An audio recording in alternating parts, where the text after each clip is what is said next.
Kita sebagai orang percaya harus membangun satu kehidupan untuk berdoa. Karena apa? Karena dengan berdoa, kita sedang terus mengosongkan diri dari berbagai jenis keakuan, kesombongan, kedagingan, kemanusiawian, keduniawian. Dan juga dengan berdoa, kita sedang menggarap kualitas hati kita menjadi satu lahan yang subur untuk firman-Nya bisa bertumbuh dan menghasilkan buah. Dengan adanya doa dan penyembahan otomatis akan mengkondisikan sikap hati kita menjadi seperti tanah yang subur, yang minimal buahnya akan memanifestasikan kehidupan yang mencintai Tuhan. Artinya ada hati yang selalu berkobar-kobar dalam batin kita untuk mengejar dan mengalami realita Tuhan secara nyata. Dalam situasi keadaan apapun, Tuhan menginginkan untuk kita terus membawa hadirat Tuhan. Namun sayangnya, pikiran kita mudah sekali terganggu dengan apa yang terjadi sekeliling kita. Padahal Tuhan sedang bekerja di dalam kita. Oleh karena itu, kita tidak boleh tertipu dan terus menjaga hati kita untuk terus berapi-api. Jangan termakan oleh tipu daya iblis untuk memadamkan roh kita. Sebab iblis tahu persis saat roh kita padam karena fakta kehidupan yang ada di sekeliling kita, maka kita kehilangan pengharapan. Sehingga akhirnya kita mengambil keputusan untuk undur dari pengharapan iman. Kita harus terus memperkatakan firman dan janjinya. Juga dengan berdoa, kita menjadi pribadi yang lebih mudah menaklukkan berbagai emosi negatif dalam batin kita. Saudaraku, penyakit terbanyak di akhir zaman seringkali disebabkan karena masalah hati dan pikiran seperti stres, depresi, kekecewaan, kepahitan, tawar hati, dan sebagainya. Saudara, kehadiran Tuhan dalam hidup kita akan terus menjaga hati dan emosi kita supaya kita tidak lagi digoncang oleh musuh yang bertujuan merusak atau membunuh kehidupan ilahi yang kita miliki. Kalau kita senantiasa hidup dalam doa, maka kita mempunyai satu visi yang terbuka, yang dari Tuhan. Umpamanya, kalau kita mempunyai visi dari Tuhan, minimal tantangan sehebat apapun dapat terlewati, dan tantangan seberat apapun dapat kita jalani. Saudara, kita hidup tidak ada yang mau ujung-ujungnya adalah kehancuran. Tidak semua impian yang baik itu bisa menjamin hidup kita luar biasa dan terus-menerus berkenan di hadapan Tuhan tanpa doa dan pengharapan dalam Tuhan. Kalau kita mau hidupnya makin lama makin naik, makin lama makin diberkati, makin lama makin mulia, makin lama makin berkenan pada Tuhan, kita harus punya satu komitmen untuk kita mau bangun sesuatu yang kokoh untuk hari depan kita, karena kita tidak mau apa yang kita bangun itu pada akhirnya berantakan. Kita lihat saja waktu Saul mati, 3 kali Daud itu meratapi dan berkata, bagaimana orang yang gagah perkasa pada akhirnya gugur dan hancur kedudukannya. Kita mau belajar dari sebuah suku, namanya suku Efraim, yang juga mengawali perkara-perkara yang luar biasa. Tetapi di tengah jalan mereka berbelok arah dan akhirnya mengalami sesuatu yang mengerikan. Kalau saudara perlu catat aja di dalam Kejadian 48 ayat 17-20, itu berkata, ketika Yusuf melihat bahwa ayahnya sedang meletakkan tangan kanannya di atas kepala Efraim, hal itu dipandangnya tidak baik. Lalu dipegangnya tangan ayahnya untuk memindahkan dari atas kepala Efraim kepada kepala Manasye. Memang awal berkat kesulungan yang diterima adalah mestinya Manasye. Tapi karena anak Manasye adalah anak yang sulung. Tetapi Efraim mendapat anugerah daripada Tuhan. Lalu kepada ayahnya dia berkata, jangan demikian ayahku, sebab inilah yang sulung, letakkan tangan kananmu ke atas kepalanya. Tetapi ayahnya menolak dan katanya, aku tahu anakku, aku tahu. Ia juga akan menjadi satu bangsa dan ia akan menjadi besar kuasanya. Walaupun begitu adiknya akan lebih besar kuasanya daripadanya. Dan keturunan adiknya itu akan menjadi sejumlah bangsa yang besar. Lalu diberkatilah mereka pada waktu itu, katanya dengan menyebutkan nama mula orang Israel akan memberkati.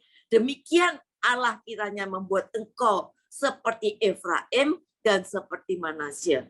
Jadi nama Efraim didahulukan. Saudara, kita lihat, dan Yakub melihat Efraim itu akan menjadi bangsa yang luar biasa besar. Dia memberkati dengan tangan yang bersilang, tangan kanan di atas kepala Efraim, dan Yusuf kelihatannya itu berkata, tidak baik ayahku, yang sulung itu Manasye. Terus ayahnya bilang, aku tahu, tapi adikmu juga akan menjadi bangsa yang besar. Adiknya akan menjadi bangsa yang besar. Tapi Tuhan memberkati Efraim lebih daripada adiknya. Jadi berkat untuk Efraim itu luar biasa. Diteguhkan oleh Musa, kalau dalam Ulangan 33:17, bahwa Efraim itu akan ada puluhan ribu, sedangkan Manasye cuma ribuan.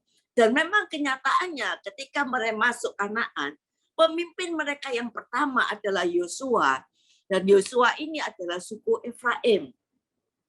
Saudara, di dalam dalam Hosea 13 ayat 1, apabila Efraim ini berbicara, dikatakan mereka sangat gemetar dan ia diangkat-angkat di Israel, tetapi ia bersalah dengan menyembah Baal sehingga matilah ia. Saudara, artinya Efraim ini suku yang sangat dihormati dan berkat penyertaan Tuhan ada padanya. Kenapa kita membahas orang yang dipakai Tuhan tapi diakhiri dengan satu kehancuran ya? Kita sebagai orang percaya, kalau hidupmu nggak terus melekat pada Tuhan, kita bermain-main dengan kekerasan kita. Kita lihat saat ini, setan iblis sedang bekerja menghancurkan sebanyak mungkin orang percaya. Dosa kekotoran, kenajisan, ya, ketidakkudusan, perjudian yang makin hari makin kuat. Tetapi saya percaya firman Tuhan tidak pernah berubah. Dikatakan suku ini memulai sesuatu yang sangat hebat. Tetapi kalau kita baca di dalam Yesaya 7 ayat 8, firman Tuhan berkata, dalam 65 tahun Efraim akan pecah, tidak menjadi bangsa lagi. Bahkan di dalam Wahyu 7, Efraim ini yang diberkati oleh Yakub, Efraim diteguhkan oleh Musa, Yosua orang Efraim, Samuel itu orang Efraim. Waktu Efraim berbicara, orang gemetar dan diangkat-angkat oleh Israel. Tetapi di dalam Wahyu 7, dikatakan suku keturunan Israel ditulis di situ. Tetapi malah nama Manasye yang ada. Karena apa? Perjalanan hidup Efraim mengalami kesalahan. Saudara, kita harus berhati-hati dalam hidup ini. Walau kita sudah bertempur dengan Tuhan, mengalami sesuatu yang ilahi, menerima mujizat Tuhan, tetapi kita harus tetap jaga jalan hidup kita. Kalau kita tidak jaga jalan hidup kita, maka penderitaan demi penderitaan akan kita ikuti terus, saudara. Tapi kalau kita hidup jalan bersama Tuhan, maka penderitaan demi penderitaan akan kita lalui dan kita akan mengalami sesuatu yang luar biasa. Saudara, kalau kita tidak berhati-hati dalam hidup ini, saudara, maka kita akan mengalami, kita harus bayar satu harga yang mahal, yang seharusnya kita tidak perlu, saudara. Penderitaan demi penderitaan akan kita lalui, dan kita menjadi tangisan seumur hidup kita. Ada air mata penderitaan yang harus kita alami. Saudara, kenapa Efraim yang begitu mendapatkan anugerah Tuhan, tapi akhirnya jatuh? Saudara, yang pertama, karena Efraim hidup tidak sesuai firman Tuhan. Kalau saudara baca di dalam Hosea 8 ayat 11 sampai 13 dikatakan, Efraim telah memperbanyak mezbah dan mezbah itu menjadikan mereka berdosa. Sekalipun kutuliskan baginya banyak pengajaranku, kata Tuhan, itu akan dianggap mereka sebagai sesuatu yang asing. Mereka mencintai korban sembelihan, mereka mempersembahkan daging, memakannya, tapi Tuhan tidak berkenan kepada mereka. Sekarang Ia akan mengingat kesalahan mereka dan akan menghukum dosa mereka. Mereka harus kembali ke Mesir. Saudara, hidup itu adalah satu pilihan. Kalau engkau mau pilih yang baik, mau hidupmu baik, hari depanmu baik, hiduplah seturut firman Tuhan. Karena kita masing-masing harus bertanggung jawab dengan hidup kita. Tuhan bilang, aku sudah tuliskan pengajaranku kepada mereka. Tetapi tidak diperhatikan, dianggap sesuatu yang asing dan tidak dilakukan. Hal yang pertama yang harus kita lakukan, yaitu kita kalau mendengar firman Tuhan, saudara, Tuhan berkata, orang yang bijaksana itu orang yang membangun rumahnya di atas batu karang, adalah orang yang mendengar firman Tuhan dan melakukannya. Orang bodoh ialah yang mendengar firman dan tidak melakukannya. Seperti membangun rumahnya di atas pasir, dalam waktu tidak lama akan rubuh dan hancur. Saudara, untuk hidup sesuai dengan firman itu nggak gampang, saudara. Perlu pergumulan, perlu kerendahan hati, perlu waktu, ya harus mendengar suara Tuhan ya, untuk meluruskan jalanmu, saudara. Kita perlu, saudara. Nggak gampang, apalagi kalau kita cuma main-main, saudara. Nggak gampang, kita harus sungguh-sungguh hidup dalam keadaan kondisi yang melekat kepada Tuhan. Sudah tidak lagi mengandalkan Tuhan.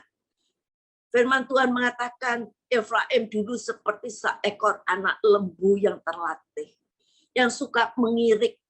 Dan Allah mengatakan, aku ingin menyayangi tengkuknya yang elok. Aku memasang Efraim. Yehuda harus membaca, Yakub harus menyisir tanah baginya sendiri. Dikatakan Efraim dulu seekor anak lembu yang terlatih. Ada kuk yang dipasang. Kuk itu artinya perjalanan bersama Tuhan. Dikatakan menaburlah bagimu sesuai dengan keadilan. Menuailah kasih setia. Hosea 10 ayat 12. Bukalah bagi tanah baru. Sebab sudah waktunya untuk mencari Tuhan. Sampai ia datang dan menghujani kamu dengan keadilan. Dikatakan Tuhan berkata, Efraim dulu itu seperti lembu yang terlatih. Aku menyukai tengkukmu yang elok. Kuk itu dikatakan simbolnya ikut dengan Tuhan. Ada bekasnya berjalan bersama Tuhan. Sekarang jadi lembu yang liar, katakan. Karena apa? Karena dulu kemana Tuhan pergi, dia ikut. Tapi sekarang sebagai lembu yang liar, saudara. Sekarang berjalan dengan kekuatan sendiri. Ayat 13 di dalam Hosea 10 dikatakan, kamu telah membajak kefasikan, telah menuai kecurangan, telah memakan buah kebohongan, oleh karena engkau telah mengandalkan diri pada keretamu dan banyaknya pahlawan-pahlawanmu. Dikatakan Efraim sudah tidak berjalan dengan mengandalkan Tuhan, tapi dia berjalan dengan mengandalkan kekuatannya sendiri, pada keretanya, pada pahlawan-pahlawannya. Efraim tidak mengandalkan Tuhan. Yang ketiga, Efraim tidak mau hidup dalam pertobatan. Dikatakan di dalam Hosea 11 ayat 1. Ketika Israel masih muda, kukasih dia, dan dari Mesir kupanggil anakku itu. Ayat 2, makin kupanggil mereka, makin pergi mereka itu dari hadapanku. Mereka mempersembahkan korban kepada para Baal dan membakar korban kepada patung-patung. Ayat 3, padahal akulah yang mengajar Efraim berjalan dan mengangkat mereka di tanganku. Tetapi mereka tidak mau insaf bahwa aku menyembuhkan mereka. Ayat 4, aku menarik mereka dengan tali kesetiaan dengan ikatan kasih. Bagi mereka aku seperti mengangkat kuk dari tulang rahang mereka. Aku membungkuk kepada mereka untuk memberi makan. Ayat kelima, mereka harus kembali ke tanah Mesir dan Asyur akan menjadi raja mereka sebab mereka menolak untuk bertobat. Saudara, dulu Efraim ini diangkat Tuhan, terus mengabaikan Tuhan, tidak peka akan suara Tuhan, maka Tuhan berkata kembali ke Mesir.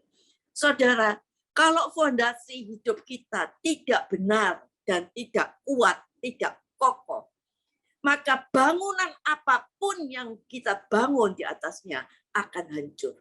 Oleh karena itu, jangan buat tahun-tahun hidupmu sesuatu yang tidak kokoh dalam hidupmu. Bangun yang kokoh. Supaya apa? Supaya tahun-tahun hidupmu tidak berantakan, saudara. Sebab kalau fondasi kita tidak kokoh, bangunan apapun yang kita bangun itu akan hancur. Saudara, kalau kita bisa hidup dalam sejahtera, dengan satu bangunan yang kuat, hidup dalam damai sejahtera, sukacita bersama Tuhan. Kenapa kita mau pilih hidup yang sengsara? Mari kita bangun fondasi hidup yang kuat, sehingga bangunan apa yang kita bangun di atasnya, rumah tangga kita, pekerjaan kita tidak akan hancur. Karena iblis tidak dapat mengambil bagian untuk merusak hidup kita. Kanaan yang kekal akan jadi bagian kita. Bukan Mesir yang penuh dalam kemaksiatan, perjudian, perzinahan, dan akhir aneka macam kejahatan. Mari saudara, ayo kita hidup seturut firman-Nya. Andalkan Tuhan di dalam hidupmu. Ayo kita mempunyai telinga yang peka akan suara Tuhan untuk membangun hidup kita di dalam kondisi yang kuat dan kokoh. Sehingga apa yang kita bangun di dalam hidup kita tidak akan di masa depannya menjadi berantakan. Karena Tuhan Yesus selalu memberikan anugerah yang besar pada kita. Kalau ada di antara kita yang salah, ayo bertobat. Biarlah anugerah Allah kembali turun atas kita, memenuhi kita, dan menuntun jalan kita sepanjang masa. Dan akhirnya biarlah kita tetap mengandalkan Tuhan, seturut dengan firman-Nya berjalan, peka akan suara Tuhan, dan tidak berjalan dengan semuanya kita sendiri, tetapi berjalan menurut kehendak Tuhan. Amin.